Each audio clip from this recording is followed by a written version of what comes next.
I'm Dylan. And I'm Keon. This is Trust Your Doctor, that podcast where we're in a car because this week we watched School Reunion. Where'd my Toby Whithouse or Whitehouse? Or do you say Whithouse. There's no E there. It's Whithouse. that? It might be Whitehouse. It's Whithouse. Directed by James Hawes. Right. I'm pretty sure of that. I am. Aired on April 29th, 2006. One of the few that's names. Pretty sure about. I think this is the only story that he writes. Nope. Well, he's definitely new, but... He's new. He's actually a staple of the reboot after this. I didn't know that. He writes quite a few stories coming up. There's a couple seasons where he hasn't written anything, but he writes pretty consistently for the show from here on out. Oh, I just made that up, actually. It wasn't really based on anything. It just kind of Well, you probably based it on this being his first story, so... No, I mean, that doesn't really mean that he wouldn't write anymore. No, it doesn't. It doesn't mean that at all. Yeah, he also wrote one of the worst episodes of Series 10, so good on you, Mr. Whithouse. Well, although, to be fair, it's kind of bad just because of the brief he was given to write for, so, I don't blame him for that one. Well, this is the best of this season so far. Yeah, by like a mile, by at least some ways, in my opinion. I'm comparing 100 yards. Comparing it to, 2 stories, so... Yeah, well, New Earth was just bad, so... Yeah, well, anyway, it begins with a girl... getting eaten by her teacher. Well, not her teacher, well, the headmaster. Okay, wait a minute. You can't just drop that bomb without... No. Okay. Just another normal day in school. No wonder all those kids went missing in elementary school. So the girl is sitting in the hallway outside the headmaster's office. And the headmaster, Mr. Finch, is like, "What are you doing here?" And she's like, "Oh, I have like a stomach ache and the nurse sent me here because like I should go home, but like I don't have parents because I live at like the orphanage." Mr. Finch's like, so no one will miss you. Come inside. And then she takes her inside, and then we see the shadows of wings pop out of his back through the door, and then screams, and so that's great. Yeah. Basically teaching your kids never to go to school because you might get eaten by pterodactyl-looking teacher clones. Yeah, exactly. It's exactly what I got out of this story. That's what I got out of it. I'm gonna never send my kids to school. Meanwhile, the doctor is a teacher at this school. Yeah, physics teacher. He says physics like 17 times. His lecture is just physics. So pretty normal, pretty average teacher. Nothing out of the ordinary there. If you buy into the theory that the doctor's not actually speaking English and he's just speaking Gallifreyan and the TARDIS is translating it, then later on there's an indication that if the TARDIS doesn't know how to translate something, if there aren't words in the language it's translating to, it just translates them as gibberish. So you could buy into that theory and then believe the doctor's actually saying all those weird high-level physics right now, but it's just coming out as the word physics 10 times over. But yeah, it's a really, it's kind of a stretch. Well, headcanon's always a stretch, so typically. Anyway, the doctor starts asking some pretty difficult questions, and this nerd named, I forgot his name, but he keeps answering something with an M, I think. Yeah, Milo, that's what it was. Yeah, and he answers all of them. Then the doctor's like, "How do you travel faster than light?" Trick question. You can't. But then the kid gives a really detailed answer, and the doctor's like, and then the title sequence starts. After that, you find out Rose is also working at the school as a lunch lady. Sucks to be Rose. Serving up that delicious British quote-unquote food. Well, so she comes over to the doctor and complains, rightfully so, because the doctor got the way cooler job in this undercover expedition. But then the doctor's like, "Yeah, well, your boyfriend was the one who put us on this job, so if anything, you should blame him, not me." Yeah, masterful dialogue here. Well, Mickey was the one who sent us here, so... Yeah, I mean, I don't know. Didn't stick out that much. But anyway, Rose is like, "Try some chips, doctor." The doctor's like, "Yeah, I'll pass." Rose is like, "Well, I'll have some chips then. I'll eat your chips." And then the head lunch lady comes over and is like, "Hey, you're not allowed to eat the produce." Although actually she's more like, "Hey, you're not allowed to sit down when you're on duty." Rose makes some snarky comment back. Yeah, this is like the first episode where Rose starts to get kind of grating on my nerves. What if she just got fired here? Like, oh, you want to talk back, do you? Well, like, I mean later on, because she's just kind of being, like, really all high and mighty and holier than thou later on. We'll get to the questionable decisions later on this episode. When you know who comes back. Actually, it's not a secret. It's Sarah we Jane. spoiled it last week and the week and 2 weeks before that, I think. So And the preview spoiled it. and the Radio Times spoiled it. Not that they even tried to hide it at all, because now we just cut to a scene where Mr. Finch is leading Sarah Jane to the corridors, like, so, Miss Smith, this is our school. What do you think? And she's like, yeah, kids seem to be doing well. They're learning a lot, but I suspect you of being up to no good. Yeah, because apparently the kids' scores have been through the roof since they replaced more than half of the staff, so that's pretty suspicious. Yeah. Also, apparently, I don't know if this scene is right now, if it's a little bit later, but Mickey calls the doctor and is like, yeah, so, tried hacking into Unit again about the UFO I saw, but it's restricted and the screen is flashing like classified by Torchwood or something. Yeah. So it's like, I see you're still hacking, Mickey. Good to know they're keeping that up. Especially since later on he realizes he's the tin dog. So Sarah Jane is still engaging in yellow journalism. No, she's being a proper investigative journalist. She's investigating the subject before writing a scathing article full of possible nonsensicalities. Yeah, definitely suspicious when you have great teachers and hardworking students getting good grades. Gotta investigate that. No, it's actually just aliens. Well, maybe she saw the UFO crash like Mickey did. Yeah, I think she did. Because Mickey saw the UFO come down. That's why he sent the doctor in. Yep. Yeah, so Sarah Jane comes into the teacher's lounge, which this begs the question, if there's a teacher's lounge where they all eat lunch, why was the doctor suspiciously eating lunch in the cafeteria? I would be pretty suspicious of that if I was the other teachers. Although, yeah, I mean, they already know that he's not one of them, so... Well, yeah, but also now the doctor's talking with the one teacher, and this is when he mentions that, oh yeah, they all just got replaced when Mr. Finch came in because the doctor didn't know. Yeah. And then the guy also mentions, funny, the person before you left really quickly, too. She, won the lottery or something. He's like, why is that funny? And he's like, she didn't play the lottery. Said the lottery ticket was slipped through her mail slot at midnight. And the doctor's like, right, yes. Great plan there. What if she didn't quit? She just saved the money. Yeah, then the doctor would have been SOL. Start bribing the other teachers. Anyway, that's not important because the doctor confronts Sarah now. It's not really confronts. He's like, hey, I'm John Smith. She's like, wow, I used to know a John Smith. He looked nothing like you. And the doctor's like, yeah.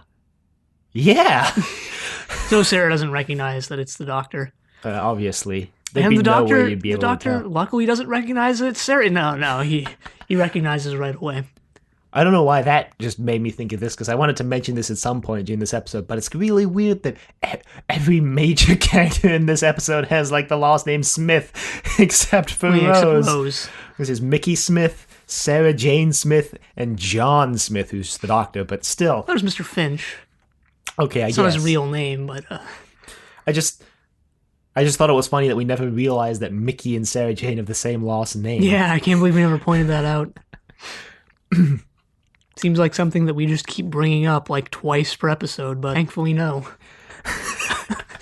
They also they don't even bring it up in this episode, which I appreciated. They do at the end, actually. Sarah's you need someone named Smith. At the end. But I appreciated when Sarah met Mickey, she didn't just go hey, do I know you, or are we related or something? Because I would have just been Yeah, well, one of the reasons why this episode is actually way stronger than the other two is there aren't a lot of unfunny jokes like there were in the previous two stories. At least I thought most of the humorous scenes were slightly humorous at least. So, well, in my opinion, the reason why this story was just stronger was because it had Sarah and K9 in it. Well, partially that, but mainly because there's a lot of good character interactions between all the characters. Yeah, there's some development rather than no development as there was in New Earth and Tooth and Claw. So Tooth and Claw, there was some, barely. which is what made it I better than mean, New even in Earth. New Earth, there was some, but barely. Yeah, but what made this episode good was that, like, Mickey finally actually went forward more after they redid his character development twice. Yeah. All it took was a non-Russell T written story to actually do that. Well, the Doctor did offer for Mickey to travel at one time. He's like, Yeah, no. I mean, that's not the concern here for me, at least. Concern is that Russell T just redid Mickey's character twice. Yeah, well. So now it cuts to nighttime, I think, and they like bust into the school. The Doctor's really happy that Sarah has continued being a journalist, I guess, and hasn't let her life come to a halt. But well, we'll see where that goes. I think this goes back to what we were talking about in Bad Wolf, when Rose was like, I don't think I can ever go back to being normal. Basically. And the Doctor's glad to see that while Sarah Jane kind of went back to being normal, she also, like, because of her travels with the Doctor, she's more interested in the weird and unexplained, which is why she came here when she saw the UFO, because she probably still lives in Aberdeen. And this is Cardiff. But yeah, they kind of go a weird direction with Sarah's character, I thought, at least. I thought it was weird when I was watching it, but then when the episode ended and I was thinking about it, I was like, yeah, I mean, I guess you could get that interpretation from... Well, I mean, it's also... I think they went that route because there are probably a lot of people who don't know who Sarah is. And also probably because they wanted to draw parallels with Rose. Yeah, well, we'll explain it first and then talk about it. But we'll get there in a second. So they bust into the school at night. The Doctor brings Mickey along. He's like, all right, Mickey... You're in the field now. Don't mess this up like Boomtown when you let what's-her-name's Lillian get away. Try to actually, be useful this time. Rose drops the comment that it's always weird to go to a school at night, which I was glad about because it's true. Yeah, I don't experience that anymore. It was weird. I mean, we were at a school at night to record this like a couple weeks ago. Yeah. Spoiler: we sometimes record at a school. Not going to explain why or how, but we do. Some really confused listeners out there right now. Normally we record in my garage. Well, yeah, I don't know. I just don't experience that anymore because I've been to a school at night so many times now for completely legitimate purposes. Supposedly. I mean, supposedly to the audience. Yeah. I mean, my super legit purposes. But... Yeah, supposedly. Supposedly I know. But who knows if I really know. Anyway, Sarah also decides to sneak into the school at night. The Doctor, Rose and Mickey don't know that she's also has snuck in. Yeah, for a moment later on, I kind of questioned why the Doctor, Rose, and Mickey needed to sneak into the school when they should have been in the school already since the TARDIS was in the school. Maybe they went to that chip shop to get some dinner. Or maybe they went to the pizza place because, Mickey's in charge. Yeah. But anyway, Mickey goes off like we mentioned. Well, he doesn't get ratted just yet. Yeah, the Doctor actually gives Mickey some important things to do in the story. He doesn't just sideline him like the Fifth Doctor would do to Tegan or Nyssa. Or like the Fourth Doctor would do to K9. Yeah, or the Fourth Doctor would do to K9. It's good that in this story, I think the 3-person dynamic of Rose, Mickey, and the Doctor worked out pretty well because the Doctor gave Mickey important things to do and Rose had important things to do, and the Doctor obviously was running the show. And I think if they continued that dynamic for the next couple weeks, then probably enjoy the next couple stories. Well, now that Mickey's joined the TARDIS. Yeah. Anyway, I think the Doctor now splits up from Rose and runs into Sarah. Well, so first Sarah opens the door because she's running away she tries to get into the headmaster's room, but she hears screeching, so she runs running away, and she opens the door and she sees the TARDIS and she kind of staggers backwards, and we hear the Bad Wolf theme play, and she's like, oh man, I guess that John Smith is the Doctor. Oh, bugger it all. And surprise, he's right behind her. Dramatic waiting there, reveal. kind of creepily, actually, just kind of waiting there. But yeah, she recognizes him. She's like, wow, you have changed a lot. He's like, yeah, half a dozen times. And she's like, why didn't you ever come back for me? And he's like, couldn't, Gallifrey, no humans at the time, And she's like, so what's been going on with you? And he's like, ooh, everybody on Gallifrey died. Which I guess means you can come to Gallifrey now. If you want. It's just a bombed out wasteland. Not that it wasn't before. It already was. Sarah mentions how she's gotten a lot older, and yet the Doctor looks like he's gotten a lot younger. So that comes into play later. I don't actually know. This is like only tangentially related. I don't actually know if David Tennant's younger than when Tom Baker was when he took the role. I mean, he's like 40. Now. David Tennant looks probably around 30, but he's actually around 40, I think, when this is coming out. I know when Matt Smith takes over next, he's the youngest since Peter Davison. Maybe even the youngest ever. Probably the youngest ever, but yeah, I mean, obviously he's younger than Elizabeth Sladen. Yeah, so. Yeah.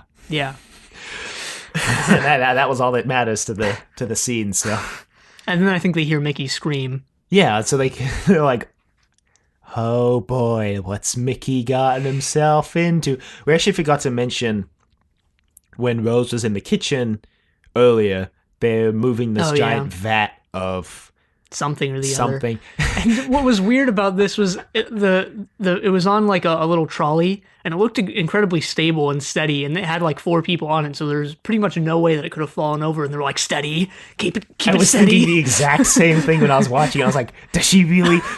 Honestly, if I was pushing this, I'd be getting way more nervous by her constant overbearing steady comments than I would be by just pushing it. But somehow it does fall over. Yeah, we get some quick cuts that kind of hide the true culprit here. But it falls over and like burns the one lunch lady, so they go running into the side room, and Rose is about to call the ambulance. And you hear the lady scream, and they're like, "It's fine, don't worry."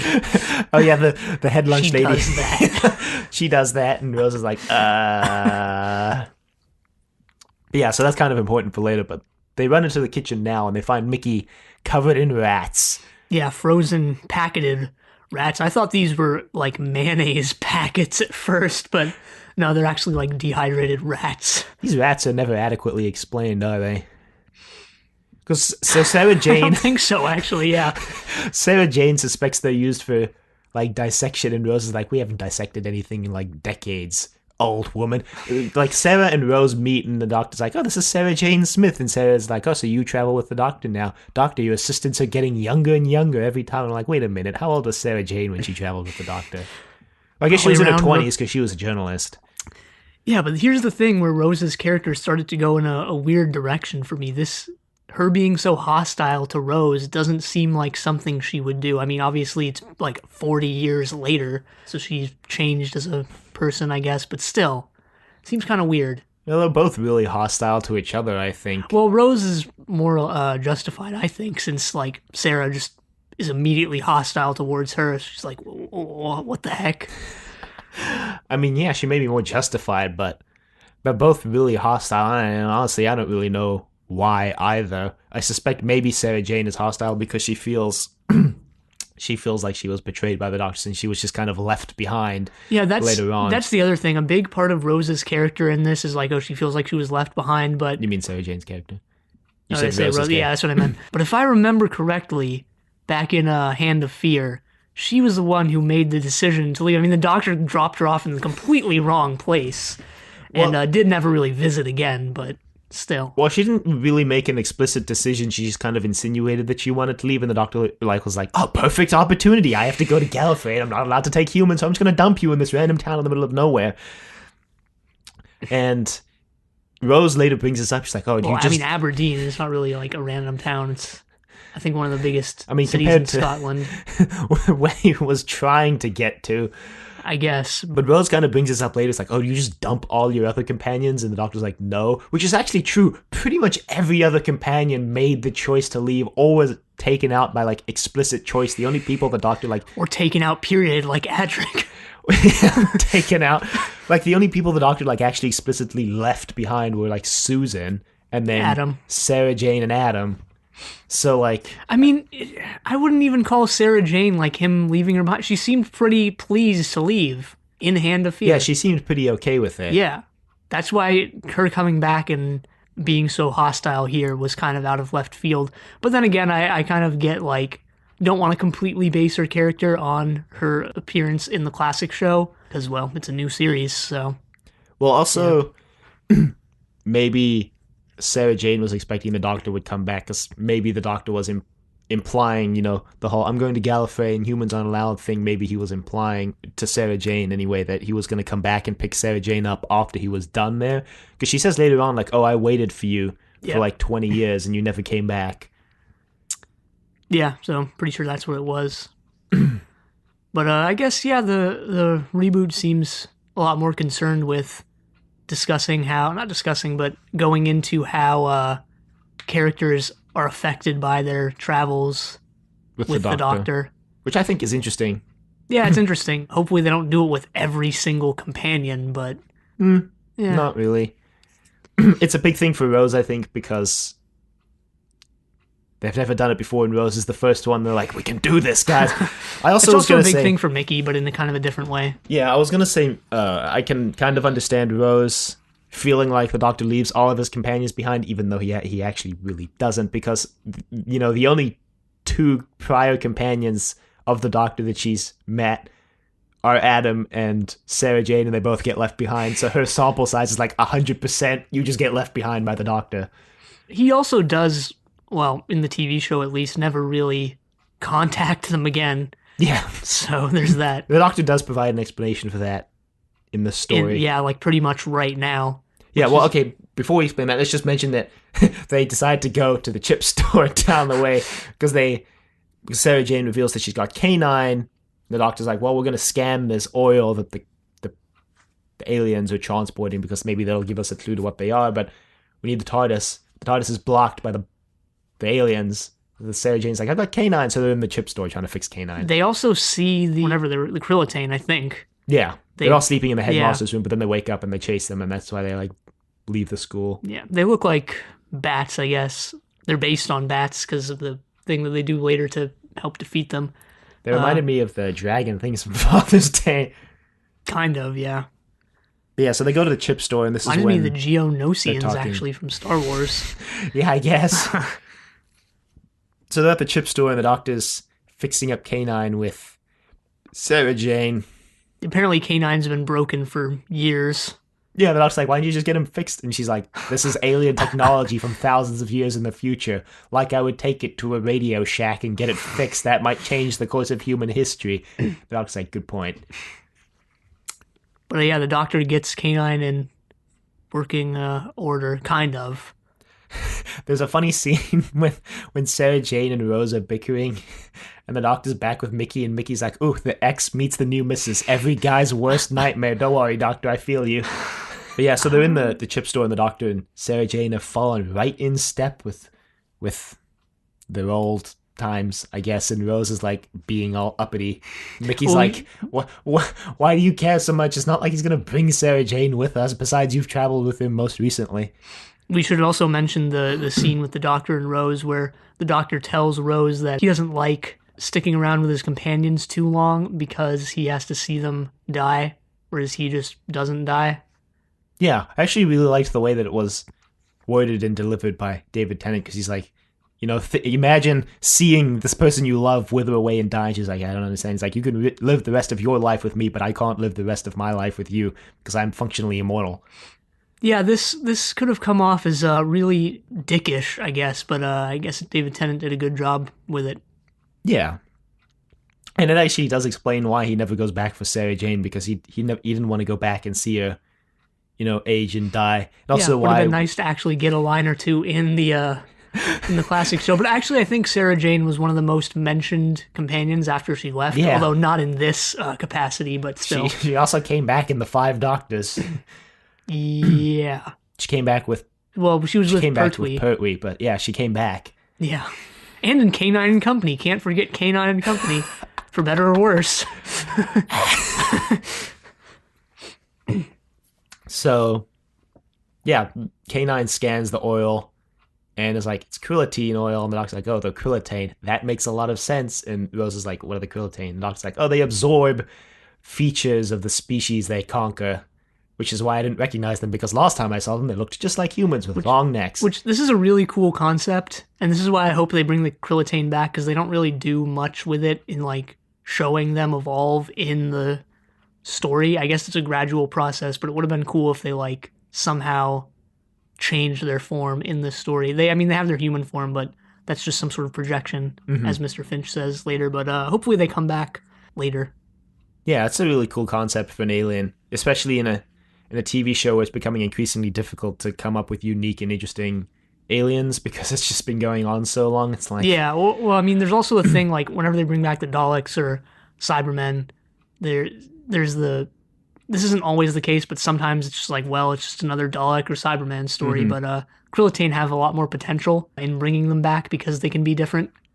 yeah, but So of course hopefully they do bring them that back. comes with the caveat, they've only got so much potential. It's like if they bring him back too much, then it just becomes Yeah, well, like the Daleks and the Cybermen, because when they started, we're like, oh, they have so much potential, but then 17 seasons in, when we've had 10 Dalek stories and none of them have gone anywhere with the characters, it's yeah, like, that's why the Krillitane have slightly more potential because they can be different because of this unique trait that they have of absorbing characteristics. At least design wise, I guess they can be different. yeah, it does. Personality wise, they were kind of just evil aliens. So, Yeah, well, not really, but mostly. it does provide the production crew with a lot of leeway in how they want to design the Guillotines if they bring them back, because they don't necessarily have to look like bat dragon creatures every single time. No, last time the doctor ran into him, he says they were just looked like humans with really long necks. Yeah. So as they're outside, the doctor offhandedly mentions that he's a Time Lord, and Mr. Finch is standing ominously on a nearby building. He's like, Time Lord! We get some Krillitane vision.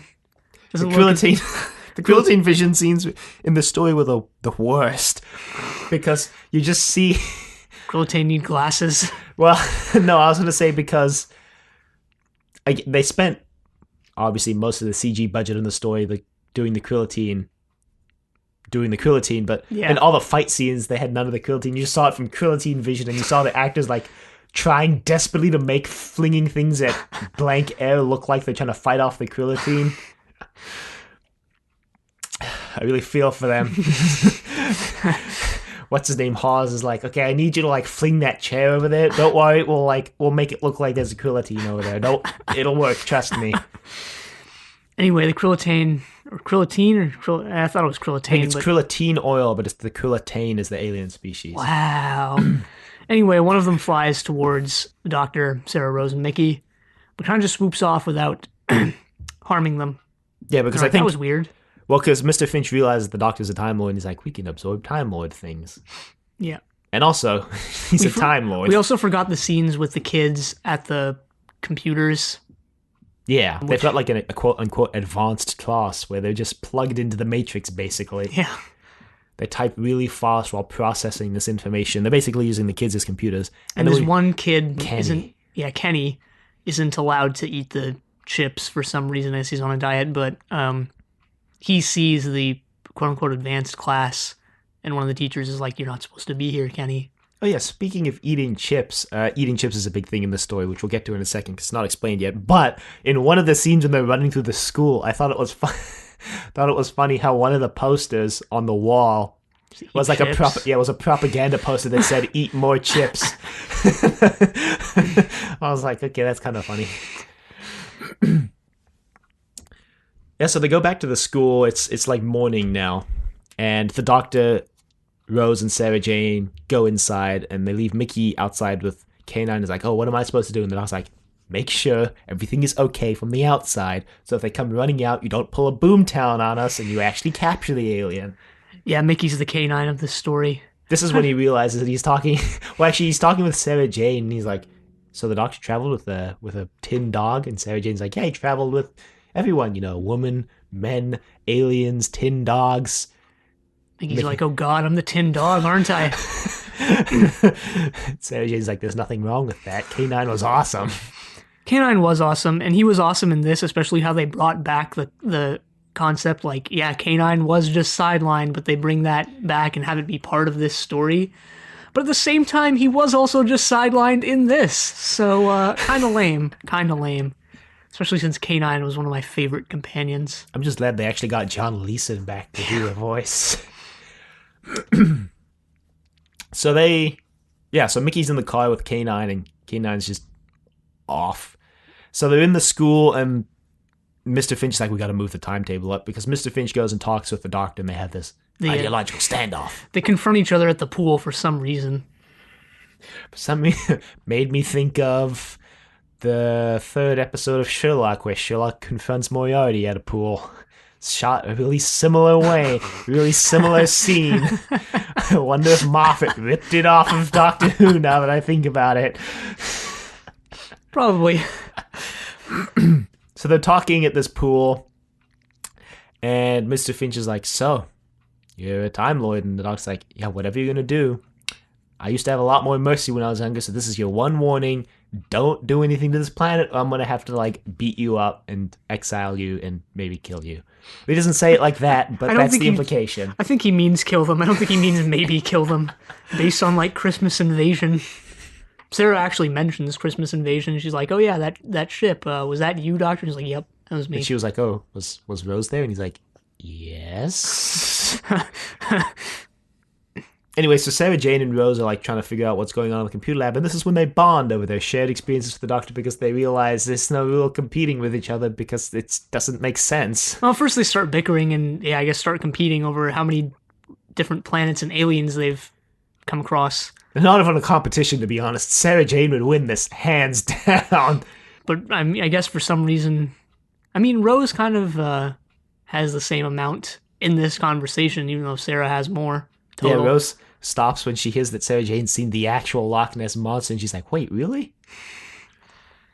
So then they like start laughing when the Doctor comes in. Apparently, to get the actual like laughing reaction when David Tennant walked in off camera, he had put on like a fake mustache. Yeah. And they were laughing at his mustache. But anyway, so they bond now. Still seems kind of fake, but whatever. Yeah, well, such is acting. And then acting is usually more real than real life, but whatever. Yeah, the Doctor's like, what are you laughing at? Stop it. No, stop it. I feel uncomfortable right now. They don't stop. Yeah. So Finch locks down all the school doors, and Kenny is like the only one who's not in one of the computer classrooms. So he's like banging on the door, and Mickey's like, we gotta save him, K9. What's the plan? The Krillitane eat the other teacher who's not a all Krillitane. the teachers. There's only like one, really. Well, there's like 3 or 4 in the teachers' lounge there when they go in there. Are you sure? I thought they were Krillitane. No.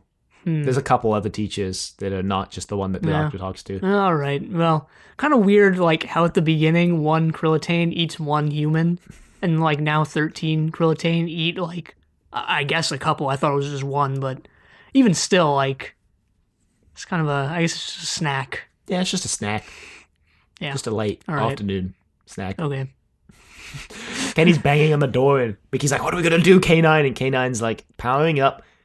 We are in a car. And Mickey's like, yes, I know, but how does that help us? We're in a car. Mickey's like, what Mickey wants K9 to use his blasters or some other functions to get into the school.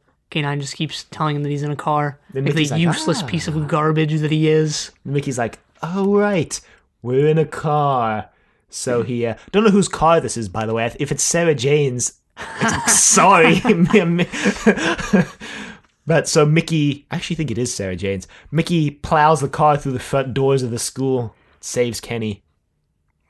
Kills Kenny. Oops. You bastard. Nope. Killed Kenny. But Kenny survives. Kenny's actually one of the true heroes of the story. Should have dressed Kenny in an orange jacket. Yeah, okay. No, but they have school uniforms at the school. Yeah, they do. Pretty sure all British schools have school uniforms. So Mickey and Kenny running around looking for the Doctor and Rose and Sarah Jane. Meanwhile, Rose, Sarah Jane, and the Doctor have figured out what's going on, although it was mostly just the Doctor because the computers turn on, and the Doctor's like, oh, they're trying to break the Scasis paradigm. The Da Vinci Code. Basically. The Doctor's like, it controls the building blocks of the universe. If you can crack this mathematical equation, you can control anything. This part was kind of dumb. It just kind of seemed like out of nowhere. Oh, they're trying to crack this equation that can control things. It's like, oh, I guess it wasn't that big of a deal. My reaction was just like, oh, okay. But it kind of seemed out of place and kind of out of left field. But yeah, so Mr. Finch in the pool meeting was like, yeah, you're going to join us at some point, Doctor. You know, you can count on it. And then when they meet up now, Finch is like, you could join us, Doctor. You could use the Scasis paradigm. You could save everybody. Time Lords don't have to die anymore. The doctor's like considering it, but then Sarah Jane's like, everybody has their time and place, Doctor. Everybody has to die eventually. Yeah, so it's kind of nice, Sarah acknowledging, like, I guess you have to move on at some point. As she does at the end of the story, where Yeah. she's like, Only think took I made a mistake waiting for 20 years. It's 20 years I'll never get back. Doesn't say that, but it's true, I guess. Well, yeah, so...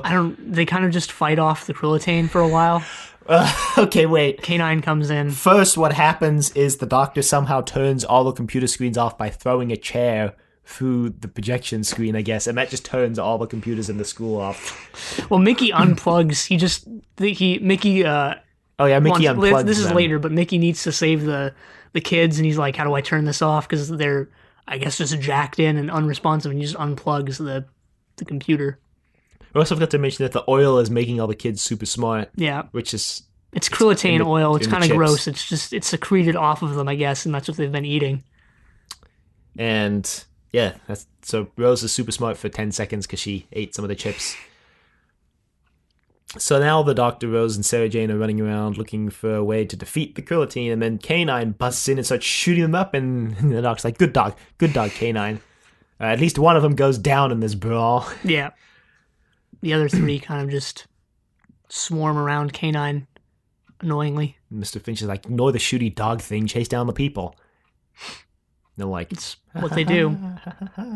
They end up making it to the kitchen. The Doctor realizes that the Krillitane have changed so much that the Krillitine oil is now toxic to them, which he figures out. Yeah, that was also kind of lame. Well, maybe not the concept, but just the how he deduced it, which is just, I don't know how he deduced it. Well, he probably figured it out because Rose told him about the lunch lady earlier who got some spilled on her, and she started burning. I guess. And screaming. And then when the Doctor touched it, he didn't feel anything when you touched it earlier to put it on K9.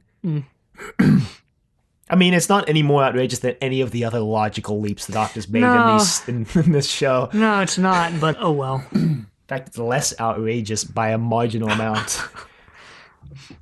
So they're in the kitchen, and the Doctor's trying to think of a way to get the Krillitine oil to coat the Krillitane.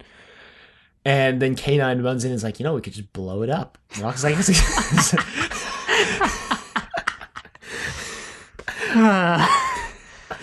the Doctor's like, it's a good point, K9. I knew I kept you around for a reason. By kept around, he means dumped with Sarah Jane. We didn't dump K9 Yeah, Sarah Jane. He made a new model that he right. sent to Sarah Jane. Yeah, okay. He left the other K9 with He dumped Romana, the other and he left the K9. first K9 with Leela. It's like there was a period of time there where if you traveled with the Doctor, your departing gift would be a K9.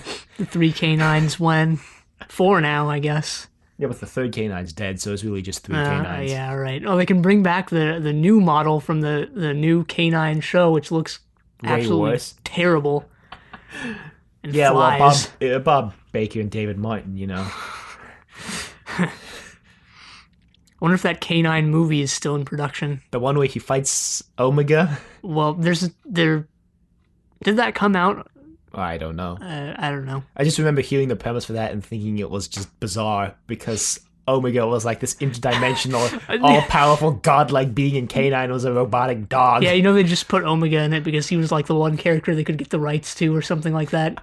There's some legal thing, and it was like, I guess it was Omega. Didn't Baker and Martin write the 3 Doctors? So I don't don't they technically know. have the rights to Omega just intrinsically? I have no idea. Due to the weird way that the BBC worked in the 60s, 70s, and 80s.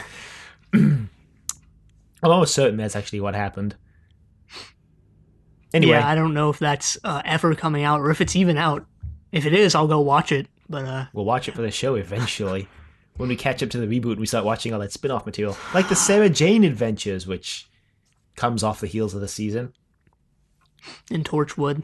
And Torchwood, which also comes off the heels of this season. Eventually we'll start having to watch really, really slightly related things. Well, we could watch Klaus, which is that reboot that came off the heels of It Just Existed. But we'll get there. Anyway, K9 Mark III goes and blows himself up, killing all the Krillitane. Well, so they leave, and then the doctor locks the door behind him, and Sarah Jane's like, what have you done to Kanan? And the doctor's like, I murdered him, Sarah. I killed him with my own 2 hands. And Been now I'm wanting gonna to kill do this you. for 20 years. Now I'm gonna kill you. You were so irritating. Sarah Jane, when she was talking with Rose and they were bonding, well, actually, Rose mentions the thing where the doctor explains something that's really complex, and then when you don't get it, looks at you like you're mad. Which, yeah, the Fourth Doctor did a lot to Sarah Jane and Leela. Not to Romana, though, because Romana just got it every time. And not really in the reboot. Reboot's actually been a lot more simple. Thankfully. For better, yeah. I was going to say for better or worse. It's mostly for better. Yeah, because the stories would typically get bogged down when they're trying to explain all the, like, technical minutia. You just need to explain just enough that it sounds plausible, and then you don't need to explain anymore. If you try to explain, like, 3 pages worth, it's not necessary. So they go outside and they watch as the school blows up. Not sure why it just blows up, because Kanan shoots the oil vat and it like explodes all over the Krillitane, and they start screaming. But then you see this wide shot and there's like actual like explosions. Yeah, maybe that's what happens when you get enough Krillitine oil in contact with the Krillitane. Well, that sucks. Accidentally make Especially since they like secrete it. Thanksgiving lunch with Krillitine oil. Just detonate the entire like city block. Anyway, all the kids are evacuated. Thanks to Mickey. Supposedly. I mean, maybe there were some who didn't make it out. Yeah, well, that'd be on Mickey. Mickey gets put on murder trial for the 4th time. Anyway, all the kids start cheering. Kenny. Probably cheering Kenny. And just cheering in general. Probably because, their lives are saved, but also because the school just blew up. Well, yeah, because when the one girl realizes that Kenny was part of the reason why the school blew up, that she's like, hey guys, Kenny blew up the school, and they're like, woohoo! So then we kind of cut to, I guess, a little while later, probably a couple months if you take into account the fact that the Doctor built an entire new canine model. The next day. You like stayed up all night building it. But so they go to the TARDIS, and the Doctor... TARDIS is in some garden or something. Feels almost like maybe this was shot, the outside scene at least was shot at a later date, because they're like, we need to fill it in somehow. We need some space. I don't know. But yeah, so he takes Sarah Jane into the TARDIS, and he's like, oh, you've redecorated. That classic thing that people say when they come back into the TARDIS, and the Doctor just changed it.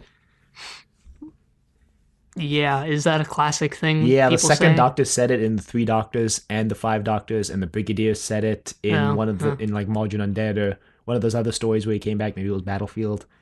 All right, probably didn't go into the TARDIS in Battlefield.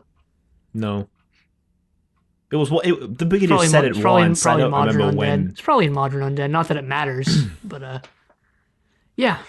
So yeah, she's like, oh, you've redecorated. And, typically, for the second Doctor, that's always followed with, I don't like it. But Sarah Jane's like, yeah, it seems pretty good. I guess the Doctor and Rose start talking about how they're going to go off on more adventures. And Mickey's just standing there like, wow, guys, really? And I think, I don't remember who, but someone asks Sarah if she wants to come. It's the Doctor. He's like, hey, you could come with if you want. And she's like, nah, I've got a Made peace with... I've got a thing next Tuesday. It's a time machine, Sarah Jane. But it's nice that she's finally... gotten over the doctor, I guess. Yeah. Some of the dialogue throughout the story also seems to imply that Sarah Jane may have had more feelings for the 4th Doctor than she let on. And that was kind of the thing that I was talking about earlier, where I was like, when I was watching, I was like, but when I was thinking back on it, I was like, well, I guess you could pull that interpretation out of it. Yeah, we need to set up the love triangle thing with Rose, because Rose is obviously a romantic companion, so... Yeah. This end of the story here is also when, to me anyway, Rose starts down this kind of irritating path of being really, really holier than thou, which she kind of started in Bad Wolf when she was like kind of being really rude to Mickey, but she does it again in this story when Mickey asks if she could come with, and Rose just does this really pouty, annoyed thing like, really? Like she does that when Mickey says that he's coming, because now Mickey... Yeah, that's what I'm saying. Oh, okay. Because Mickey's like, hey, can I come? And the Doc's like, yeah. And I was like, yeah. Yeah, me it's about too. Time. And then Rose was just like, really? And I was like, why are you giving such an attitude right now? Like, it legitimately doesn't make sense. Yeah, it kind of doesn't, actually, but... Guess I'll see. You already know what happens, but I guess I'll see what happens. So Sarah Jane exits the TARDIS, and the Doctor's like, "Oh, do you have anybody in your life?" And she's like, "Yeah, I've got that neighbor gardener boy." What? I don't remember this. Well, not the neighbor gardener boy, but like her nephew or whatever who stays with her in Canine and Company. Remember? Oh, yeah. Really? She mentions him? No, she's just like, "No, I don't have anybody." Yeah, that's what I remember. She's like, yeah, I've been completely alone.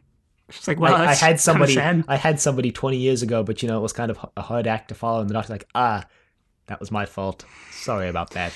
They say their goodbyes, and the Doctor leaves. Well, the Doctor doesn't want to say goodbye because he's like, "We'll see you again." She's like, "Just please, for this time, say goodbye," because it's actually true. In the Hand of Fear, he didn't say goodbye. Just like he said, "Hey, just go wait out there," and then he leaves. They actually do meet again in the Sarah Jane Adventures. Sarah Jane and Joe Grant actually meet the 11th Doctor in one of the episodes. It's interesting, I guess. Yeah, I actually know about that episode for some reason. It's called The Death of the Doctor, I think. But yeah, so they say goodbye, and then as the TARDIS dematerializes, there's a K9 sitting there. And Sarah Jane's all happy because the Doctor left K9 for her. Well, he rebuilt a new model, so I guess this is Mark IV. Well, yeah, so Sarah Jane's like, "Oh, did he fix you?" And then K9's like, "Yes, I'm completely new." And I was like, wait a minute. Well, it's pretty obvious that he rebuilt K9 because the old K9 kind of just blew up. He's all nice and polished. Apparently that prop at the very end of the story was one of the original 70s props. Yeah, it's pretty interesting, actually, considering how bad they are at saving anything from this show. Considering their track record on keeping things. Sarah Jane says something kind of reminiscent of the Seventh Doctor's words in Survival. He's like, "Come on, Kanan, we've got work to do." Yeah, Because at the very end of Survival, Seventh Doctor's like, "Come on, Ace, we've got work to do." Yeah. So they go off and... obviously leads straight into Sarah Jane Adventures, the spin-off with Sarah Jane and K9. Defending Earth from people that apparently Torchwood didn't defend Earth from. And that UNIT also dropped the ball on. There's a lot of these weird paramilitary organizations that are supposed to be keeping the Earth safe. Kind of just suck. Yeah, that all kind of just really suck at their jobs. Maybe it's not... Yeah, maybe actually... I never thought about this, but maybe it's not actually a good idea for them to be all based in, like, Britain. Yeah, no, really. Well, UNIT's supposed to be like a worldwide organization. It just has its but let's be headquarters. honest. It just has its headquarters in Britain. And as you find out in the Moffat era, its headquarters are like under the Tower of London. So yeah, but that's actually weird. That's actually something that they, I think, tried to go for in Battlefield. Like, yeah, UNIT has pretty much just been all British people, so let's actually try and get some more international faces in here. Yeah, because it was the United Nations Intelligence Task Force. It's the United Nations, not United Britain. Could have called it UKIT, United Kingdom Intelligence Task Force. Doesn't have this United Kingdom Assembled Task Force. It doesn't have the same ring to it as a unit. And but so, anyway, yeah, Mickey has joined the TARDIS. Finally. This is kind of leading up to... characters. This is leading up to, as I remember correctly, the big kind of climax of Mickey's character development in the next couple weeks. It's interesting. Which I'm really looking forward to because, yeah, Mickey's basically my favorite companion of the reboot, so far of the ones we've watched for this show. Yeah, I mean, the only real competition he has is Rose. And Jack. There's Jack, but I don't see... Yeah, maybe you can like Jack better than Rose, but yeah, Mickey's pretty cool. And yeah, he kind of is the tin dog. He's got that technical prowess. He's like he's actually like kind of the everyman. And yeah, I think maybe that's why he's such a good character. Yeah, I think the TARDIS needs at least one person to just kind of be that everyman who's just kind of like, this is absurd, none of this makes sense, but I'm going to go along with it, I guess, because like at this point, Rose has developed to the point where like, she's not really the everyman anymore. Yeah, I guess. And there's also the fact that the romance, I guess, between the Doctor and Rose is starting to become more prominent, so you need someone there to cockblock them. Well, in this story, Rose is like, I thought we had something more, Doctor. And the Doctor's like, huh? And Rose is like, I guess I thought wrong. And the Doctor doesn't deny it, so I thought that was interesting. You thought you were special, Rose. You're not special. Yeah, that actually reminds me of a piece of fan art that is related to that, and I guess came out of this story where Rose is kind of jealous of Sarah Jane. But it's basically just all of the Doctor's like female companions in a line, all of them screaming "Doctor," and at the very end, Rose is tugging on the Doctor's jacket. Like I thought I was special. Yeah, I get that, but like Rose is really the only romantic companion so Well, I mean, far. Grace. The Doctor kisses Grace in the TV movie. Okay, well, kind of just blocked the TV movie from my memory. That's actually not true. I just kind of forgot about it because it's so short and non-memorable. It is memorable just because it's the only appearance of the Eighth Doctor in TV to date on this podcast. Spoilers. Anyway, this was a pretty strong story. Maybe maybe I just liked it a bit more than I otherwise would have because New Earth and Tooth and Claw were, well, New Earth was like mediocre and Tooth and Claw was, I guess, just also decent. Well, I was going to say maybe I was a little bit blinded by the nostalgia factor because Sarah Jane and K9. Maybe. But I think enough- even without them, it would have been a pretty strong story. Yeah, there was enough, even between like the Doctor and Rose and Mickey in this story to have it be a pretty good episode. One thing I pretty much hated about this episode was the music. It was honestly really annoying. Do you notice that recurring theme? No. It was really annoying to me. I didn't notice it at all, but I know the wiki did mention that it's like an instrumental version of the song for 10 from Christmas Invasion. I don't think that's. I think that's in this, but I think there's another sort of recurring theme that's like exclusive to this story. Or maybe I'm wrong, but I don't know. I just found it annoying. Well, I think Murray Gold still uses the Bad Wolf theme as just as the Doctor's theme now. Yeah, but it wasn't the Bad Wolf theme either. It was just a recurring theme. Maybe it was the instrumental version of Song for 10. I don't really remember what Song for 10 sounds like. Because it was that really memorable song from Christmas Invasion. But yeah, I was just kind of annoyed by. I didn't really notice the music in this. I actually think I forgot to mention that I'm pretty certain Christmas Invasion was the first full orchestra instrumental music in the reboot. I think all of actually Series 1 was done on like synthesizers, which is probably why it sounded like the classic series music. Yeah, I guess. Yeah, I guess there is a noticeable shift away from style of music that you would hear in the classic show. But I think the transition worked. Like, I don't think it feels like it was just all of a sudden out of nowhere we're going full orchestra now. Yeah, I don't even think that the full orchestra, it has something to do with it, but I don't think it's the only thing. Mm-hmm. It kind of sounds like they're transitioning to a more bland and cinematic style soundtrack. Maybe not bland, but maybe more cinematic style. Not that the music in the classic show is great. Yeah, either. I was going to say, I wouldn't really call this more bland because, in my opinion anyway, apparently a lot of people disagree. In my opinion, the music in the classic series was practically non-noticeable. It was basically except everything, when it was extremely like out there. Basically everything Dudley Simpson, rest in peace, composed was pretty unmemorable and yeah, just unmemorable, I guess.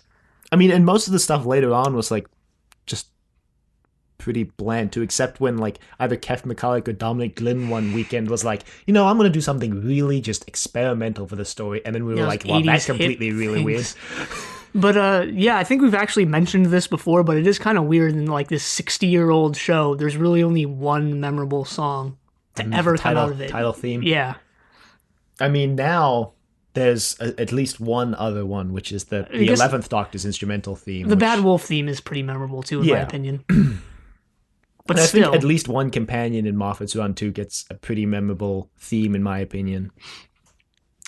But it is... Yeah, it's interesting that none of the composers in the classic series... Maybe it's not memorable because a lot of the composers, because of the way the show was made, sometimes the composer wouldn't return week to week or wouldn't even return season to season.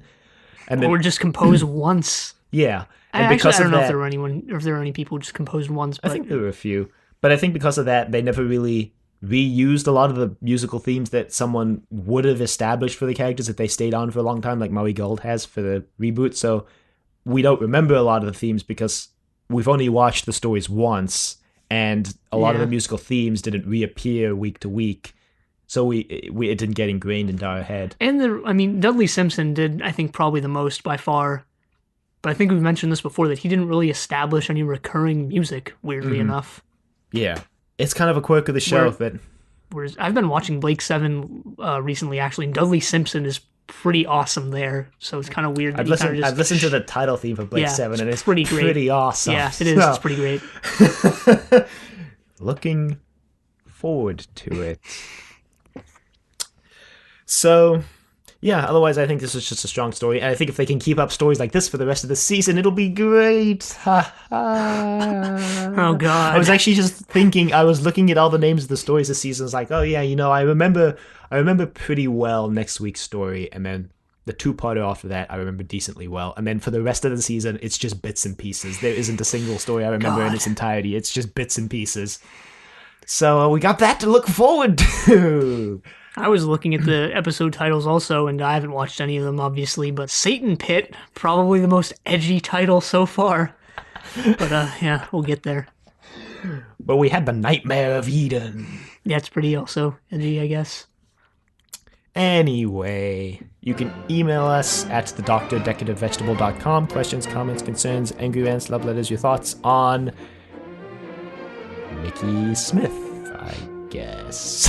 Sarah Jane coming back, Sarah Jane Adventures. Toby Whithouse. Apparently he wrote this really quickly on kind of a time crunch, which makes it even more impressive that it was the strongest of the season so far.